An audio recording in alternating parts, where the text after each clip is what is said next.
নমস্কাৰ বন্ধু বান্ধৱীসকল strong knowledge for U চেনেললৈ আপোনালোকক স্বাগতম জনাইছোঁ। আজি আমি কলা আৰু সংস্কৃতিৰ ওপৰত আমি আলোচনা কৰিম। খুব গুৰুত্বপূৰ্ণ কুৱেশ্যন লৈছোঁ আপোনালোকৰ আগলৈ। আগন্তুক হ'বলগীয়া RRB এক্সামত আপোনালোকৰ কলা আৰু সংস্কৃতিৰ চিলেবাছত অন্তৰ্ভুক্ত হোৱা দেখা যায়। গতিকে ফলম নকৰি ভিডিঅ'টো আৰম্ভ কৰোঁ। প্ৰথম কুৱেশ্যনটো কৈছোঁ যে কোনখন ৰাজ্যত গণেশ চতুৰ্থী পালন কৰা হয়? ইয়াত আছে আপোনালোকৰ অপশ্যনসমূহ দিয়া আছে পঞ্জাৱ, মহাৰাষ্ট্ৰ, গুজৰাট নে পশ্চিমবংগ। ইয়াৰ শুদ্ধটো হ'ব মহাৰাষ্ট্ৰ। মহাৰাষ্ট্ৰত কি আছে গণেশ চতুৰ্থী পালন কৰা হয়। কুৱেশ্যন নম্বৰ 2 মধুবনী নামৰ সত্ৰশৈলী কোনখন ৰাজ্যত প্ৰসিদ্ধ? পঞ্জাৱ, বিহাৰ, মহাৰাষ্ট্ৰ নে উৰিষ্যা। ইয়াৰ শুদ্ধটো হ'ব বিহাৰ। বিহাৰত মধুবনী নামৰ সত্ৰশৈলীখন প্ৰসিদ্ধ। কুৱেশ্যন নম্বৰ 3 মৰু উৎসৱ অৰ্থাৎ ডিজাৰ্ট ফেষ্টিভেল ৰাজস্থানত ক'ত অনুষ্ঠিত হয়? ইয়াত আপোনাৰ অপশ্যনসমূহ দিয়া আছে যোধপুৰ, জয়সালমেৰ, বিকানেৰ আৰু বাৰমেৰ। ইয়াৰ এনচাৰটো হ'ব জয়সালমেৰ। জয়সালমেৰ হৈছে মৰু উৎসৱ অনুষ্ঠিত কৰা হয়। ঠিক আছে। কুৱেশ্যন নম্বৰ 4 ভাৰতৰ সৰ্বপ্ৰথম কথাছবিখনৰ নাম কি? জয়মতী, ৰাজা হৰিশ্চন্দ্ৰ, দ্য জাজ ছিংগাৰ নে জমাই ষষ্ঠী। ইয়াৰ শুদ্ধটো হ'ব ৰাজা হৰিশ্চন্দ্ৰ। কুৱেশ্যন নম্বৰ 5 ভাৰতৰ সৰ্বপ্ৰথম সভা কথাছবিখনৰ নাম কি? জয়মতী, আলমাৰা, লংকা দাহন নে গংগা বৰ্তন। ইয়াৰ শুদ্ধ উত্তৰটো হ'ব আলমাৰা। আলমাৰা হৈছে ভাৰতৰ সৰ্বপ্ৰথম সভা কথাছবি। কুৱেশ্যন নম্বৰ 6 বঙালী ভাষাৰ প্ৰথম কথাছবিখনৰ নাম? পথেৰ পাচলি, জমাই ষষ্ঠী, আলমাৰা নে দেনা পাওনা। ইয়াৰ এনচাৰটো হ'ব জমাই ষষ্ঠী। কুৱেশ্যন নম্বৰ 7 ৰাজা হৰিশ্চন্দ্ৰ কথাছবিখনৰ পৰিচালক কোন আছিল? সত্যজিৎ ৰয়, দাদা চাহেব ফাল্কে, ৰাজ কাপুৰ নে এটাও নহয়। ইয়াৰ এনচাৰটো হ'ব দাদা চাহেব ফাল্কে। কুৱেশ্যন নম্বৰ 8 দূৰদৰ্শন কেন্দ্ৰ কেতিয়া স্থাপন কৰা হয়? খুব ইম্পৰ্টেণ্ট কুৱেশ্যন হয়, আপোনালোকে মনত ৰাখি ল'ব। ইয়াৰ অপশ্যনসমূহ দিয়া আছে 1965, 1959, 1951, 1975। ইয়াৰ শুদ্ধটো হ'ব 1959। কুৱেশ্যন নম্বৰ 9 ভাৰতৰ প্ৰথম 3D এনিমেশ্যন ছবি কোনখন?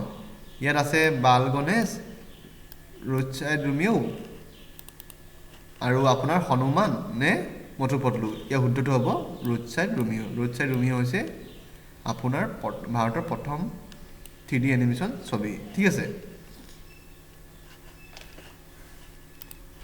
কুৱেশ্যন নম্বৰ 10 পুষ্কৰ মেলা ক'ত অনুষ্ঠিত হয়? পুষ্কৰ মেলা বিহাৰ, ৰাজস্থান, কৰ্ণাটক নে কেৰেলা। ইয়াৰ শুদ্ধটো হ'ব ৰাজস্থান। ৰাজস্থানত কি আছিলে পুষ্কৰ মেলা অনুষ্ঠিত কৰা হয়। ঠিক আছে। কুৱেশ্যন নম্বৰ 11 ৰাম কিঙৰ বাইচ এজন বিখ্যাত কিহৰ বিখ্যাত? নৃত্যশিল্পী, ভাস্কৰ্য শিল্পী, অভিনেতা নে তবলাবাদক। ইয়াৰ শুদ্ধটো হ'ব ভাস্কৰ্য শিল্পী। ভাস্কৰ্য শিল্পী হৈছে ভাস্কৰ্য শিল্পী ৰাম কিঙৰ বাইচ এজন বিখ্যাত। ঠিক আছে। কুৱেশ্যন নম্বৰ 12 হৰণবিল উৎসৱ ক'ত হয়? হৰণবিল উৎসৱ মেঘালয়ত হয়নে, নাগালেণ্ডত হয়নে, অসমত হয়নে নে মণিপুৰত হয়। ইয়াৰ শুদ্ধটো হ'ব নাগালেণ্ডত হয়। কুৱেশ্যন নম্বৰ 13 জালিকাটু কি উৎসৱৰ লগত জড়িত? ওনাম, পোংগল, বিহু নে শিৱৰাত্ৰি। ইয়াৰ এনচাৰটো হ'ব পোংগলৰ লগত জড়িত। কুৱেশ্যন নম্বৰ 14 অস্কাৰ পুৰস্কাৰৰ বাবে মনোনীত প্ৰথম ভাৰতীয় কথাছবিখনৰ নাম? ইয়াত আছে গাইড, মাদাৰ ইণ্ডিয়া, কুলি নে ডন। ইয়াৰ এনচাৰটো হ'ব mother India. Mother India Oscar পুৰস্কাৰৰ বাবে মনোনীত প্ৰথম ভাৰতীয় কথাছবি। ঠিক আছে। কুৱেশ্যন নম্বৰ 15 অস্কাৰ পুৰস্কাৰ লাভ কৰা প্ৰথম ভাৰতীয় কোনে? প্ৰথম ভাৰতীয় লাভ কৰিছিল অস্কাৰ পুৰস্কাৰ? ইয়াত দিয়া আছে অপশ্যনসমূহ AR ৰহমান, ভানু আথায়া, সত্যজিৎ ৰায়, গুলজাৰ। ইয়াৰ এনচাৰটো হ'ব ভানু আথায়া। কুৱেশ্যন নম্বৰ 16 কোন চনৰ পৰা অস্কাৰ পুৰস্কাৰ আৰম্ভ হৈছিল? কোন চনৰ পৰা বুলি ক'লে 1901 চনৰ পৰা নে 1929 চনৰ পৰা নে 1931 চনৰ পৰা নে 1950 চনৰ। এই শুদ্ধটো হ'ব 1929 চনৰ পৰা অস্কাৰ পুৰস্কাৰ আৰম্ভ হৈছিল। ঠিক আছে। কুৱেশ্যন নম্বৰ 17 অস্কাৰ পুৰস্কাৰ কিমান বিভাগত দিয়া হয়? 12টা, 24টা, 17টা নে 10টা। এনচাৰটো হ'ব 24টা বিভাগত দিয়া হয়। খুব ইম্পৰ্টেণ্ট কুৱেশ্যন হয়। কুৱেশ্যন নম্বৰ 18 2017 চনৰ শ্ৰেষ্ঠ অভিনেতাৰ অস্কাৰ কোনে লাভ কৰিছিল? ইয়াত দিয়া আছে টম হাংকছ, গেৰী ওল্ডমেন, টম ক্ৰুজ, বেন এফ্লিক। ইয়াৰ এনচাৰটো হ'ব গেৰী ওল্ডমেন। গেৰী ওল্ডমেন 2017 চনৰ শ্ৰেষ্ঠ অভিনেতাৰ অস্কাৰ লাভ কৰিছিল। 19 নম্বৰটো কৈছে যে 2017 চনৰ শ্ৰেষ্ঠ চিনেমাৰ অস্কাৰ কোনে লাভ কৰিছিল? ইয়াত আপোনালোকৰ এনচাৰটো হ'ব the shape of water. The shape of water 2017 চনৰ শ্ৰেষ্ঠ চিনেমাৰ অস্কাৰ লাভ কৰিছিল। কুৱেশ্যন নম্বৰ 20 ভাৰত চৰকাৰে কোন চনৰ পৰা ৰাষ্ট্ৰীয় ফিল্ম পুৰস্কাৰ প্ৰচলন কৰে ইয়াৰ অপশ্যন নম্বৰ দিয়া আছে 1972 1973 1950 1980 ইয়াৰ ৰাইট এনচাৰ হ'ব 1973 পৰা ভাৰত চৰকাৰে কি আছে ৰাষ্ট্ৰীয় ফিল্ম পুৰস্কাৰ প্ৰচলন কৰে কুৱেশ্যন নম্বৰ 21 সত্যজিৎ ৰায়ে কিমানটা ৰাষ্ট্ৰীয় ফিল্ম পুৰস্কাৰ লাভ কৰিছিল 10টা 32টা নে 8টা নে 12টা ইয়াৰ এনচাৰ হ'ব 32টা পুৰস্কাৰ লাভ কৰিছিল ঠিক আছে কুৱেশ্যন নম্বৰ 22 ফিল্মফেয়াৰ পুৰস্কাৰ কেতিয়াৰ পৰা প্ৰচলন হৈছিল 1950 1954 1952 1960 ইয়াৰ ৰাইট এনচাৰটো হ'ব 1954 ৰ পৰা ফিল্মফেয়াৰ পুৰস্কাৰ প্ৰচলন কৰিছিল ঠিক আছে কুৱেশ্যন নম্বৰ 23 ভাৰতৰ ফিল্ম এণ্ড টেলিভিছন ইনষ্টিটিউট ক'ত আছে ইয়াত আছে মুম্বাই পুনে হায়দৰাবাদ দিল্লী ইয়াৰ এনচাৰটো হ'ব পুনেত আছে ঠিক আছে question number 24 film and television institute কোন চনত স্থাপন কৰা হৈছিল 1970 1960 1962 1955 ইয়াৰ এনচাৰটো হ'ব 1960 কুৱেশ্যন নম্বৰ 25 ৰাষ্ট্ৰীয় নাট্য বিদ্যালয় অৰ্থাৎ NSD ক'ত অৱস্থিত মুম্বাই দিল্লী কলকাতা নে পুনে দিল্লী কুৱেশ্যন নম্বৰ 26 ৰাষ্ট্ৰীয় নাট্য বিদ্যালয় কেতিয়া স্থাপন কৰা হৈছিল ইয়াত দিয়া আছে 1950 1959 1971 1960 ইয়াৰ ৰাইট এনচাৰ হ'ব 1959 কুৱেশ্যন নম্বৰ 27 সংগীত নাটক একাডেমী ক'ত অৱস্থিত সংগীত নাটক মুম্বাই দিল্লী কলকাতা নে পুনে ইয়াৰ এনচাৰ হ'ব দিল্লীত অৱস্থিত ঠিক আছে কুৱেশ্যন নম্বৰ 28 ভাৰত নাট্যম কোন ৰাজ্যৰ পৰা প্ৰচলন হৈছিল খুবেই ইম্পৰ্টেণ্ট কুৱেশ্যন ইয়াত দিয়া আছে উৰিষ্যা তামিলনাডু বিহাৰ মণিপুৰ ইয়াৰ এনচাৰটো হ'ব তামিলনাডুৰ পৰা প্ৰচলন হৈছিল কুৱেশ্যন নম্বৰ 29 ওডিচী নৃত্য কোন ৰাজ্যৰ কৰ্ণাটক উৰিষ্যা কেৰেলা নে অসম ইয়াৰ এনচাৰটো হ'ব উৰিষ্যা কুৱেশ্যন নম্বৰ 30 কথাকলি নৃত্য কোন ৰাজ্যৰ অসম কেৰেলা উৰিষ্যা নে কৰ্ণাটক কথাকলি হৈছে আপোনাৰ কেৰেলা কুৱেশ্যন নম্বৰ 31 কুচিপুডি নৃত্য কোন ৰাজ্যৰ অসম অন্ধ্ৰপ্ৰদেশ উৰিষ্যা নে কেৰেলা ইয়াৰ এনচাৰটো হ'ব অন্ধ্ৰপ্ৰদেশৰ কুচিপুডি নৃত্য হয় ঠিক আছে কুৱেশ্যন নম্বৰ 32 সত্ৰীয় নৃত্য কোন ৰাজ্যৰ বুলি ক'লে আপোনালোকক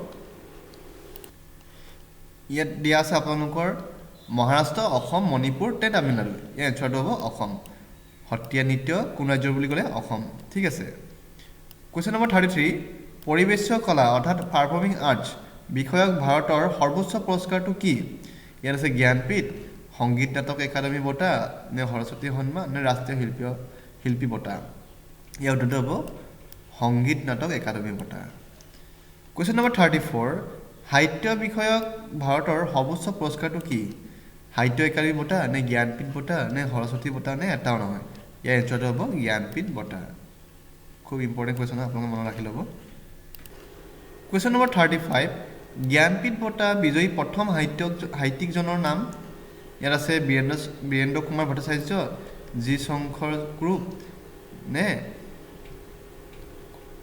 আৰু সত্যব্ৰত শাস্ত্ৰী নে তাৰাশংকৰ বেনাৰ্জী এনচাৰ হ'ব অপশ্যন খ অৰ্থাৎ G Shankar group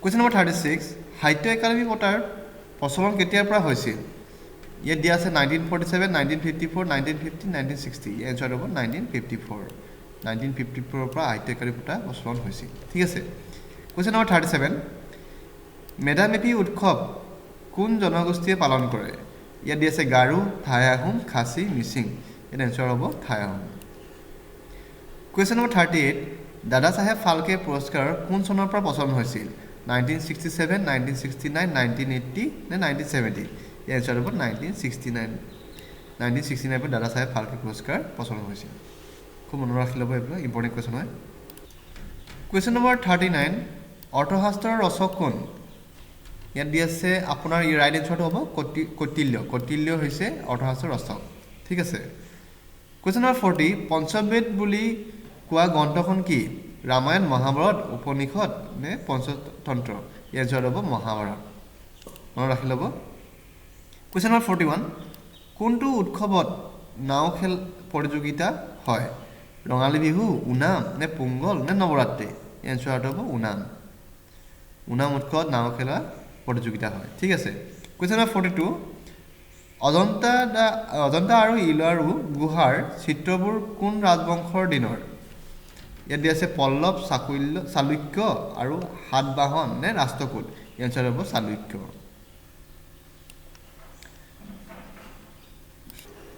question number 43 Devraj ইন্দ্ৰৰ হাতীটোৰ নাম কি আছিল হাতীটোৰ নাম আছিল ঐৰাবত কুৱেশ্যন নম্বৰ 44 থানচেন কোন সম্ৰাটৰ ৰাজসভাৰ আছিল থানচেন কোন সম্ৰাটৰ ৰাজসভা আছিল বুলি ক'লে আকবৰ কুৱেশ্যন নম্বৰ 45 ৰবীন্দ্ৰনাথ ঠাকুৰ জনগণ মনৰ কোনটো স্তৱক ভাৰতৰ ৰাষ্ট্ৰীয় সংগীত হিচাপে লোৱা হৈছিল দ্বিতীয় প্ৰথম দ্বিতীয় তৃতীয় নে তৃতীয় এনসাৰ হ'ব প্ৰথম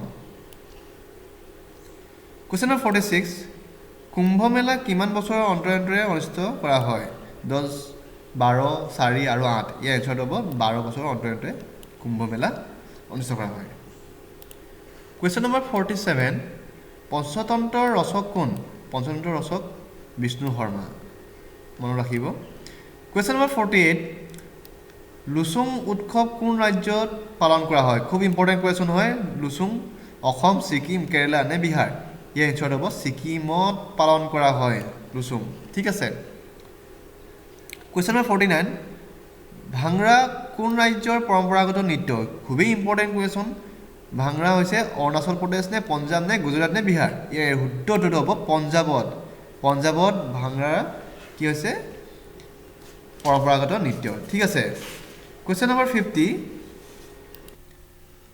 লাবনী কোন ৰাজ্যৰ পৰম্পৰাগত নৃত্য ইয়াৰ এনসাৰটো হ'ব মহাৰাষ্ট্ৰ লাবনী মহাৰাষ্ট্ৰৰ পৰম্পৰাগত নৃত্য বন্ধু বান্ধৱীসকল আজিলৈ ইমানেই পাৰ্ট 2 আৰু কুৱেশ্যন লৈ আহিম আপোনালোকৰ আগলৈ অনুগ্ৰহ কৰি আপোনালোকে যদি মোৰ চেনেল লাইক সাবস্ক্ৰাইব কৰা নাই তেনেহ'লে please subscribe like and share কৰি দিব ধন্যবাদ জয় অসম